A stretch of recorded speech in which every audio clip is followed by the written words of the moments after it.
May init. Sundo ako sa apo ko. Anong hanap mo dyan? Wallet. Ah, wallet? Eh, towel ka pala eh. Anong bibili mo? Uwi na tayo. Doon ka na uminom ng water. Ha?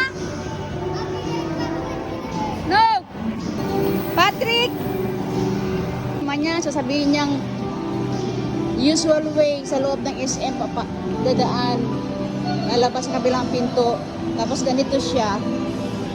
Buti na lang di ako nagdala ng pera. Hindi, mapapabili ako dito. Ano yan?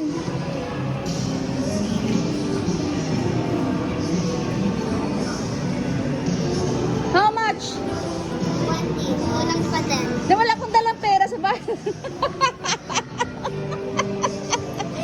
I love spending, ha? You just love spending. Kulang yung pera. How much the water? 20. 20. How much your money? 10. 10 more. 10 pesos more.